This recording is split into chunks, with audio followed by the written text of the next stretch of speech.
네, 성도 여러분 안녕하십니까? 어제 바람 불고 비가 왔는데, 그래서 오늘 이 아침 또 여러분들이 교회 오시는 그 발걸음이 좀 쉽지는 않았을 것입니다. 쉬운 발걸음이 아니어서 그런지 여러분들의 얼굴이 굉장히 이렇게 굳어 있고 힘들어 하시는 그런 표정인데, 우리가 하나님의 안식 안에 이제 들어왔으니까 모든 걱정 근심 다 내려놓으시고 지금 여러분들의 마음 가운데 하나님이 함께 하신다 하는 그 평안이 가득한 그러한 마음, 또 그러한 모습이 되길 바랍니다. 여러분의 얼굴에 그런 주님이 함께 하시는 평안의 모습으로 옆 분에게 그냥 미소 한번 이렇게 씩 한번 웃어 주시겠습니까? 씩 그냥. 아, 우리가 별거 아닌 것 같아도 정말 그 옆 사람의 그 밝은 미소 하나 보는 것만 해도 마음이 굉장히 이렇게 환해집니다. 정말 환하게 웃는 그 모습만 봐도 그런 행복이 느껴지거든요. 오늘 그래서 우리의 모습 속에서 그 환한 미소가 다른 사람들을 행복하게 해주는 그런 안식일이 되기를 간절히 바랍니다. 오늘 주님께서 약속하신 이 안식과 또 평안이 여러분들의 마음 가운데 풍성히 임하게 되기를 간절히 바랍니다. 오늘은 화평하게 하는 자의 복, 우리가 팔복에 대해서 계속 묵상하고 있는데 오늘은 그 7번째 복입니다. 화평하게 하는 자의 복. 여러분 다 같이 마태복음 5장 9절에 있는 말씀, 이 말씀을 함께 읽어보도록 하겠습니다. 요거 읽기 전에 혹시 여러분 성경이 있으시면 여러분 성경을 한번 찾으셔가지고 여러분 성경으로 한번 읽어주시면 좋겠습니다. 우리가 성경은 들고 오는데 또 성경 한번 교회에서 안 펴보고 그냥 가면 또 성경이 얼마나 아쉬워하겠어요? 성경 한번 피시고 오늘 주제 말씀 마태복음 5장 9절 성경 있으신 분들은 다 펴셔서 성경에 있는 말씀으로 함께 읽도록 하겠습니다. 마태복음 5장 9절입니다. 없으신 분들은 이 앞에 있는 말씀을 같이 읽으면 되겠습니다. 다 같이 읽겠습니다. 시작. 화평하게 하는 자는 복이 있나니 그들이 하나님의 아들이라 일컬음을 받을 것임이요. 아멘.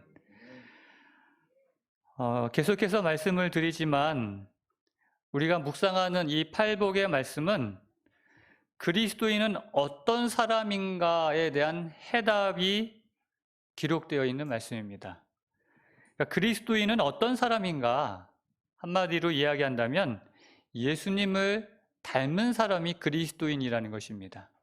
그 예수님을 닮은 사람이 그리스도인인데 그 예수님을 어떻게 닮는가 하는 것을 알려주는 말씀이 바로 팔복의 말씀이에요.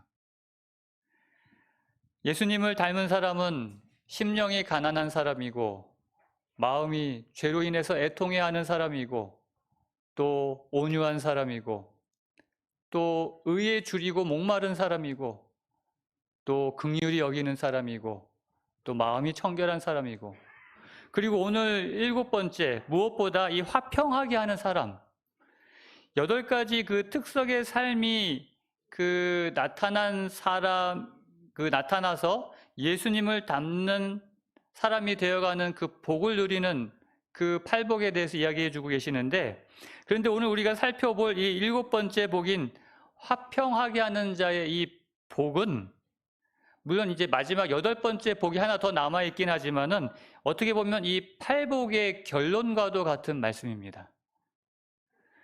우리가 정말 팔복의 사람이 되면 우리가 정말 예수님의 그 품성을 닮은 그러한 사람이 되면 우리는 어떤 사람이 되는가 하면 우리가 머무는 곳에 하늘의 평화가 임하게 된다고 하는 것이에요.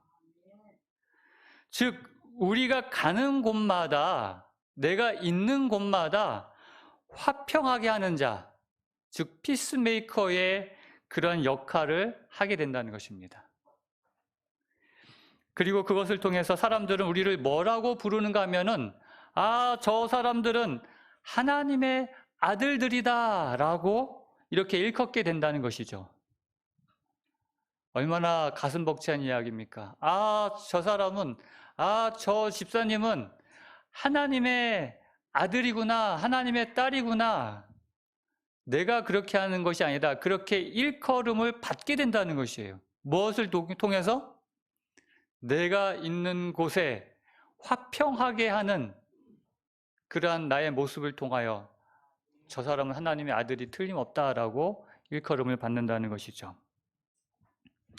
지금 우리가 살고 있는 이 세상은 어디를 가나 성경에서 말하는 그 말세, 그 마지막 때의 그 모습이 보여지고 있습니다.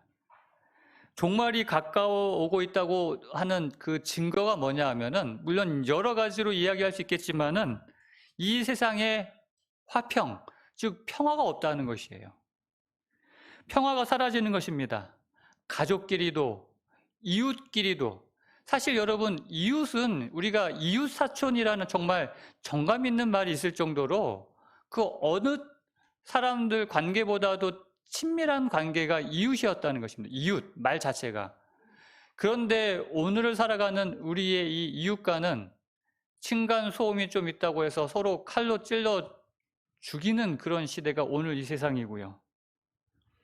사회 간, 또 지역 간, 또 계층 간, 있는 자와 없는 자와의 그 갈등, 또 세대 간, 노인 세대와 이 젊은 세대 간의 갈등, 성별 간, 요즘 뭐 이대남, 뭐 이대녀라고 해가지고 남녀의 그 성별의 갈등, 그리고 정파 간, 국가 간, 전부 서로에 대한 그 미움과 증오로 가득 차 있는 그런 세상, 정말 무서운 세상이 되어가고 있다는 것입니다.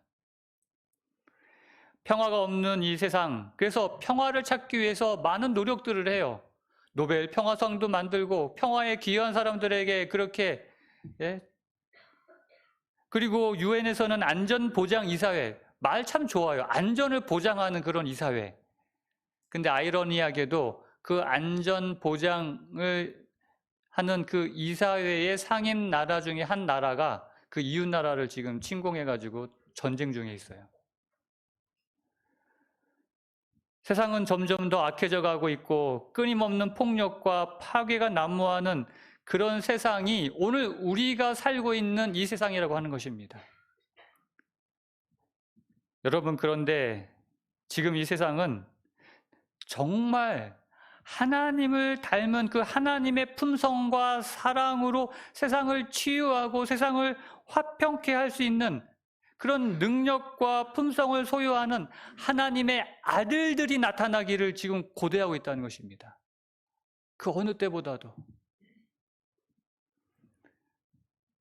저는 오늘 이 화평하게 하는 자의 이 복에 대하여 그 제목을 생각하면서 떠오른 노래가 하나 있었어요. 우리 찬미가에도 나와 있는데 그 734장에 주여 나를 평화의 도구로, 이 찬양을 여러분도 잘 아실 것입니다. 아시시의 프란치스코라는 수도사가 쓴 그 시에 노래를 붙여가지고 오늘 참 아름답고 좀 마음을 평안하게 해주는 그런 노래죠. 주여, 제가 참 노래를 잘하면 한번 이렇게 좀 멋있게 한번 불러드리고 싶은데, 주여 나를 평화의 도구로 써 주소서. 첫 구절이 이래요. 저는 이 프란치스코가 쓴 이 기도문에서 정말 감동이 되는 것이 바로 이 부분입니다. 주여 나를 평화의 도구로 써 주소서. 이 세상에는 참 사람들이 이 세상이 화평을 구합니다. 정말 화평하게 해달라고. 우리 가정을, 우리 교회를, 이 세상을 좀 화평하게 해달라고 그런 기도는 많이 하지만, 물론 그런 기도도 필요하지만 더 귀한 기도는 무엇이냐면 주여 나를 평화의 도구로 써 주십시오 라고 하는 기도라는 것입니다. 이것이 바로 화평케 하는 자는 복이 있나니 그들이 하나님의 아들이라 일컬음을 받을 것이요 라는 이 마태복음 5장 9절의 이 말씀과 너무나도 일치하는 그런 이야기라는 것입니다. 이 세상에는 화평을 원하지 않는 사람이 사실 있습니까? 없죠. 다 누구나 화평을, 평화를 구하고 그것을 정말 사모하고 그것을 사랑합니다. 그래서 누군가 화평을 이루어 놓은 곳에 내가 그곳에 들어가서 그 평안과 화평과 그것을 누리길 원해요. 누구나 다 원하는 것입니다. 그러나 하나님의 백성은 거기서 더 나아가야 한다는 것이죠. 화평을 누리는 사람이 아니라, 화평을 사랑하는 사람이 아니라 거기서 더 나아가서 화평하게 하는 사람이 되어야 한다는 것입니다. 이것이 오늘 우리의 기도가 되어야 한다는 것이죠. 많은 사람들은 이미 만들어진 그 화평을 누리고 즐기고 그렇게 하다가 그 화평이 깨어지면 어떻게 합니까? 떠나버려요. 가정의 화평이 깨어지면 떠나고, 이웃 간의 화평이 깨어지면 떠나고, 친구와의 화평이 깨어지면 떠나고, 교회도 마찬가지 아닌가요? 교회에서의 화평이 깨어지면 떠나고. 이러한 세상을 살아가는 우리 재림 성도들에게 하나님께서는 오늘 말씀하고 계십니다. 화평이 없느냐? 화평이 깨어졌느냐? 그러면 너희가, 바로 너희가 화평을 만드는 사람이 되어라. 하나님께서는 정말 오늘 우리에게 화평을 주시길 원하십니다. 그런데 그 화평을 그냥 막 주시는 것이 아니라 누구를 통해서? 목사인 저를 통해서요? 우리 훌륭하신 장로님들을 통해서? 누구를 통해서일까요? 여러분, 이 화평케 하는 자가 하나님의 아들이라 일컬음을 받는다고 한다면 누가 돼야겠어요? 그 화평을 전하는 사람이. 내가 돼야 되지 않겠습니까? 내가 하나님의 아들이라는 그 놀라운 축복을 경험하길 원한다면. 오늘 우리가 화평을 노래하는 데 그치지 말고 예수님께서 이 땅에 계시는 그곳 어디나 예수님이 계시는 곳에는 화평과 평안이 찾아왔던 것처럼 오늘 예수님을 닮은 우리가 머무는 곳 어디에서나 화평이 머무는 그러한 우리 모든 홍성하늘 가족이 되시기를 간절히 바랍니다. 그러면 우리가 화평하게 하는 이 그리스도인의 삶을 살기 위해서 어떻게 해야 하는가? 오늘 그 몇 가지를 좀 살펴보고자 합니다. 첫 번째는 눈이 바뀌어야 합니다. 우리 화평하게 하는 자가 되기 위해서는, 화평하는 자의 삶을 살기 위해서는 우리의 이 눈이 바뀌어야 돼요. 우리의 이 태어날 때 이 타고난 이 육신의 눈을 가지고 이렇게 보면은요, 화평케 하는 삶을 사는 것이 불가능합니다. 왜냐하면 우리의 이 육신의 눈으로 이렇게 보면 분명히 사랑하고 싶지 않은 사람, 또 사랑할 수 없는 사람이 있어요, 없어요? 여러분, 모든 사람이 다 사랑할 만한, 정말 사랑할 수 있는 그런 사람들입니까? 솔직하게 대답 안 하셔도 돼요. 내 마음 가운데 여전히 나를 힘들게 하고, 나에게 정말 부담을 주는, 정말 내 이 육신의 눈으로 바라볼 때 정말 사랑하고 싶지 않은 사람들이 있어요. 그래서 우리가 하나님께서 말씀하시는 정말 이 화평하게 하는 삶을 살고 싶으려면은 이 인간의 육신, 우리가 태어날 때 타고난 이 눈이 아니라 주님의 눈으로 바라봐야 된다는 것입니다. 우리가 주님의 눈으로 사람을 볼 때 우리가 사랑하지 못할 사람이 없다는 것이죠.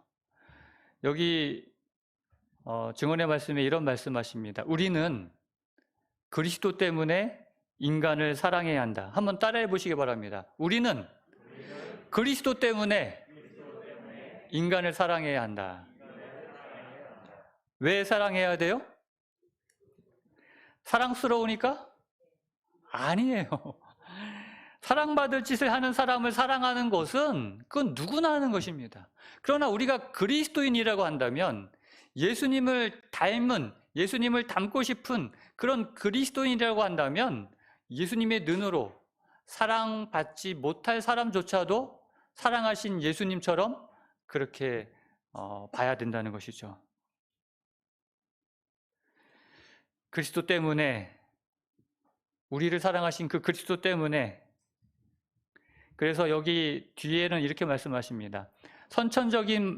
우리는 그리스도 때문에 인간을 사랑해야 한다.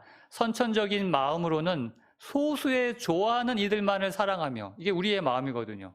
정말 좋아하는 사람들, 그 소수의 사람들만 우리가 사랑하지만 그 특별한 소수를 편애하기 쉽지만, 그러나 그리스도께서는 그분께서 우리를 사랑하신 것처럼 나도 사랑하시잖아요. 하나님께서 나 같은 사람도 아무것도 아니고 정말 볼품없고 사랑받을 자격 없는 나조차도 사랑하시는 그 하나님의 그 사랑을 경험한 우리로서 우리가 서로 사랑하라고 말씀하신다는 것입니다.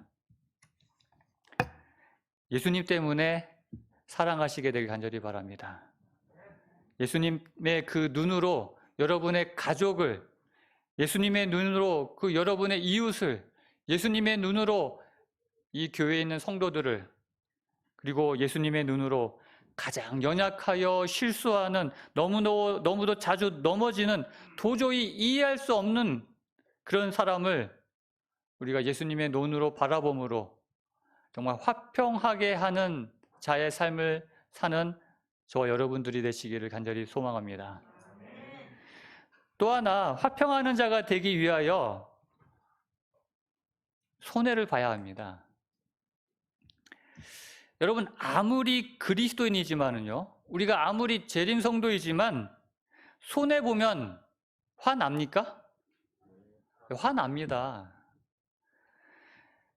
그런데 화나면 절대로 화평하게 할 수 없어요. 사실 우리가 사는 이 세상은 정말 돈이, 이 경제가 전부인 세상이다 보니까 우리가 작은 손해 하나만 봐도 너무 속쓰린 게 사실이에요. 우리 목사님들 목회자 협의회 가서 이렇게 보면은 뭐 간식 같은 거, 사과든 떡 나오잖아요. 떨어져가지고 못 받으면 목사님들 어떻게 할까요? 속상합니다. 저도 속상하고, 누군 먹었는데 나는 안 준다고 해서 화납니다, 정말. 그런데 이 돈뿐만 아니라 자존심, 명예, 그 사람이 나한테 어떻게 이럴 수가 있어? 이러한 우리가 경험을 하게 될 때 정말 우리가 예수님처럼 살고 예수님을 닮아가는 그리스도인이 되기를 원한다면 우리는 반드시 손해를 감수하는 삶을 살아야 돼요. 이 세상이 그렇게 되어 있기 때문에 그렇습니다. 내가 손해 안 보고 살려고 한다면 그 화평이 깨어질 수밖에 없어요. 가족끼리도 그렇고 친척, 친구, 어떤 관계에서도 내가 손해 안 보고 살려고 하면 깨어질 수밖에 없는 관계입니다. 그러나 내가 손해 본다는 걸 각오하고 그 누구든 만나면 이거는 너무도 좋은 관계가 돼요. 그 사람이 너무 좋아하거든요. 누가복음 6장 27절부터 31절까지에 여러분들이 정말 싫어하는 말씀이 있어요. 여러분만 싫어하는 것이 아니라 저도 싫습니다. 굉장히 부담스러운 말씀인데 왜 이런 말씀을 기록하셨는지, 이런 말씀은 좀 없었으면 좋겠다는 말씀이 있어요. 누가복음 6장 27절부터 31절까지 한번 보겠습니다. 그러나 너희 듣는 자에게 내가 이르노니 너희 원수를 사랑하며 너희를 미워하는 자를 선대하며 너희를 저주하는 자를 위하여 축복하며 너희를 모욕하는 자를 위하여 기도하라. 29절, 너의 이 뺨을 치는 자에게 저 뺨도 돌려대며 내 겉옷을 빼앗는 자에게 속옷도 거절하지 말라. 네가 구하는 자에게 주며 네 것을 가져가는 자에게 다시 달라 하지 말며 남에게 대접을 받고자 하는 대로 너희도 남을 대접하라. 이 말씀을 여러분 아멘 할 수 있나요? 아멘 할 수 있으면 정말 대단하신 분입니다. 이 말씀을 한마디로 딱 요약하면 뭐 하라고 하는 거예요? 네, 손해봐라는 것이에요. 손해봐라. 네가 이 세상에 예수님을 믿고 산다면, 네가 하나님의 백성이라고 한다면 너는 끝까지 뭐 해야 한다? 손해봐야 한다는 것입니다. 겉옷을 달라 하면 속옷을 주고, 오리를 가라 하자면 십리를 가고, 네게 달라고 하는 거 거절하지 말고 이 뺨을 치면 저 뺨도 돌려대고. 근데 세상은 어떻게 이렇게 살 수 있어요? 한마디로 말하면 뭐 하라는 거예요? 죽으라는 거예요. 죽으라는 거. 살아있으면 절대 이렇게 못한다는 것이죠. 그래서 사도 바울이 고백하지 않습니까? 사도 바울도 굉장히 힘들었나 봐요. 그래서 내가 날마다 죽노라, 이렇게 하지 않으면 견딜 수가 없으니까 날마다 죽는 삶을 사셨나 봐요. 여러분, 그리스도인은 정말 손해보는 사람이라는 것을 꼭 기억하시게 되길 바랍니다. 그리스도인이라고 하는 이름 자체가 손해보며 사는 사람이에요. 왜 그런가? 예수 그리스도께서 손해보는 삶을 사셨기 때문에 그래요. 예수님이 얼마나 큰 손해를 보셨습니까? 그 옛날에 자주 불렸던 복음성가 중에 십자가 고난을 알고라는 그런 복음성가가 있어요. 십자가 고난을 알고 하늘 영광 버린 주, 이 노래 아시죠? 근데 사실 이 가사가 십자가 고난을 이 알고라는 가사가 정확하게 번역하면 십자가 고난을 알고도 하늘 영광을 버린 주입니다. 이 땅에 오시면은 십자가에서 고난을 당하실 것을 알고도 하나님께서 그 모진 고난을 받으실 것, 그 손해를 볼 거를 알고도 이 땅에 오셔서 우리를 위하여 십자가에 달려 돌아가시고 생명을 주신 것이죠. 그런데 우리가 이런 그리스도를 닮기를 원하고 그리스도와 같은 삶을 살기를 원하는 그리스도인으로서 우리가 예수님의 이 손해를, 예수님이 당하신 이 손해를 외면한다고 하면은 절대 우리는 그리스도인으로서의 삶을 살 수가 없다는 것이에요.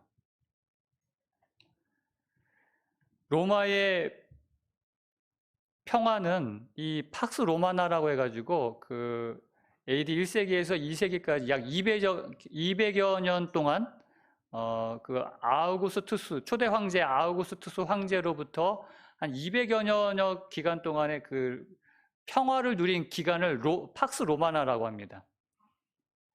굉장히 화평한, 그래서 문화가 융성하고 상업이 번성하고 굉장히 번성했던 기간인데 이 평화를 누린 200여 년의 이 평화를 누린 이 로마의 이 평화의 힘은 말 그대로 힘에 있었어요. 힘이 있는 로마가 주변에 있는 그 나라들을 다 복속시켜가지고 너희들 내 힘 안에 가만히 있어, 조용히 해 라고 해가지고 누린 평화입니다. 그러나 성경에서 말하는 평화는 힘에 의한 평화가 아니라 예수 그리스도에 의한 평화인 것이죠. 오늘 우리의 삶이 손해보지 않으려고 하는 그러한 삶이 아니라 늘 손해보는 것을 당연한 것으로 생각하면서 경제적인 것뿐만 아니라 내 인격에 대한 것이든 평판에 대한 것이든 무엇이든지 간에 손해를 보면 이것이 그리스도를 닮는 삶이라는 것을 기억하고 그 안에서 화평하게 하는 놀라운 경험을 하시는 저와 여러분 되시길 바랍니다. 마지막으로 한 이야기를 드리고 마치겠습니다. 금산교회라고 있습니다. 지금 전라북도 김제시 금산면 금산리에 있는 지금도 있는 교회예요. 이 교회가 1908년에 건축해서 지금도 이 모습으로 이제 이렇게 잘 관리가 돼가지고 지역 문화재로서 이 기억자 교회로 몇 남아있지 않는 초대 교회의 모습을 하고 있습니다. 왜 기억자인지 아시나요? 보통 교회들은 이렇게 쭉 이렇게 직사각형 모양인데 이 당시만 해도 남녀가 유별하기 때문에 이쪽은 남자, 꺾어진 이쪽엔 여자 그래서 서로 얼굴 마주보지 않도록 가운데 이렇게 또 천막까지 쳐놓고 이런 기역자 모양의 교회가 이 초대 우리나라 교회의 전형적인 모습이었어요. 그런데 이 교회에는 조독삼이라고 하는 그 분이 있었습니다. 이분은 이제 그 금산 이 김제의 아주 지주로서 큰 부자였는데 그 집에서 마방을 운영했습니다. 근데 그 당시에 테이트라는 선교사가 이제 그 지역을 지나다니며 이 조독삼 씨의 마방을 자주 이용했는데 낯선 이 이방인이 그것도 잘 사는 나라에서 이 못 사는 나라까지 와서 무엇인가를 하는 그 모습이 굉장히 인상적이었어요. 그래서 그 테이트 선교와 대화하게 되었고 테이트 선교사로부터 복음을 받아들였습니다. 그래서 이 조독삼 씨의 사랑채에서 교회가 시작이 됐습니다. 그래서 사람들 만나는 사람들마다 자신의 사랑채로 초대하고 그래서 교회가 점점 늘어나게 되고 그런데 그 조독삼 씨의 집에 그 이자익이라는 그 청년이 있었어요. 이 이자익이라는 청년은 6살 때 부모를 잃고 이제 고아로서 떠돌다가 이 조독삼 씨의 집에서 머슴으로 마부로 일하게 되었습니다. 17살 때 그렇게 마부로 일하게 되었는데 그 집에서 아들이 글 공부할 때 이렇게 뭐죠? 창문 너머로 이렇게 귀동냥하면서 이렇게 이렇게 하는 그 이자익을 보고 보통 주인 같으면 막 혼날 텐데 이 조독삼 이 주인은 그 이자익을 아들과 같이 공부하게 했어요. 그래서 이 글을 깨우쳐가지고 함께 이 조독삼 씨가 이 교회 운영하는 교회에 성경을 읽고 또 역시 복음을 깨닫게 되어서 함께 교회를 다니게 됩니다. 그런데 이 1905년에 이제 이분의 사랑채에서 교회가 시작이 돼서 이제 교인들이 점점 늘어나가지고 이제 한 5, 60명 이상 되는 이제 교회가 꽤 큰 규모의 교회가 되었을 때 이제 장로가 필요하게 되어서 장로를 세우게 됐습니다. 이 조독삼 씨와 이자익 이 청년은 같은 시기에 집사가 되었고 이제 이 교인들의 투표에 의해서 장로 선출이 되었는데 이자익이 장로로 선출된 거예요. 이 선교사랑 거기 있는 모든 교인들이 깜짝 놀래가지고 큰일 났다. 이제 교회는 깨졌다. 지금 이 조독삼 씨 집에서 예배드릴 때마다 조독삼 씨 그 곳간에서 쌀 내와가지고 밥 해먹고 모든 재정을 다 책임지는 이 조독삼 씨 나이도 많고 그런데 조독삼 씨가 장로로 된 게 아니라 이자익 씨가 장로가 됐으니까 뭐라고 생각해요, 사람들? 여러분, 만약 오늘 우리 교회에서 그런 일이 있었다면 어떻게 될까요, 우리 교회는? 망했다, 진짜. 교인들하고 막 그 선교사가 아주 큰일 났다, 이제 망했다, 정말 그러고 있는데 이 조독삼 씨가 앞에 나와서 그 결과를 보면서 이렇게 이야기했다고 합니다.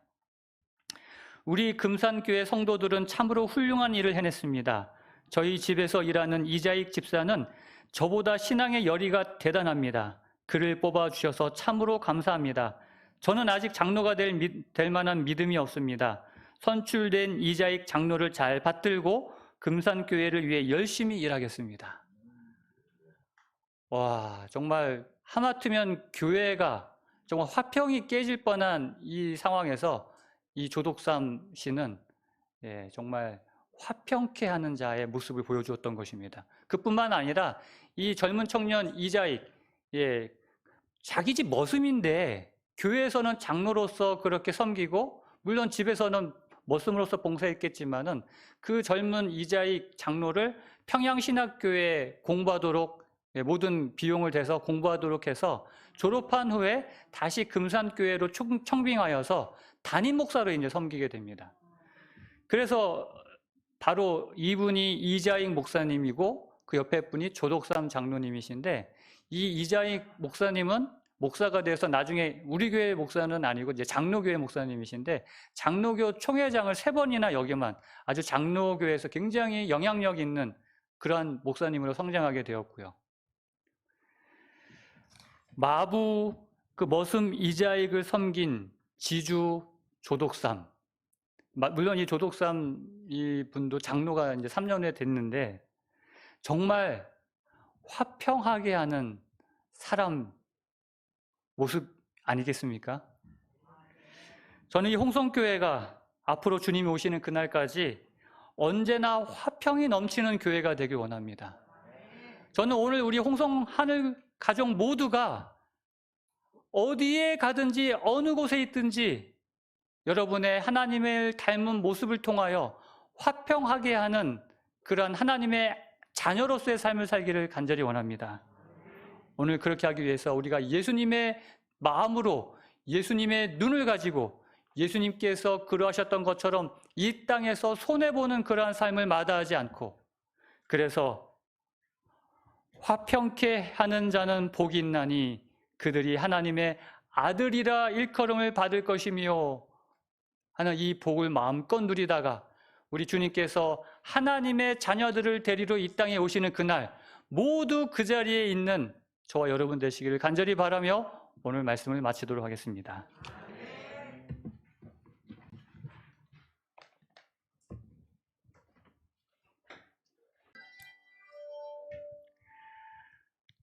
하나님 아버지, 오늘 우리의 모습 속에서 예수님의 모습이 보여지길 원합니다. 예수님처럼 이 땅에 사는 동안 사랑의 눈으로 사람을 보며 예수님의 마음으로 그렇게 손해보는 삶을 기꺼이 감사하며 살 수 있도록 도와주시옵소서. 그래서 화평케 하는 자들로서 하나님의 아들들이라 일컬음을 얻게 하여 주시옵소서.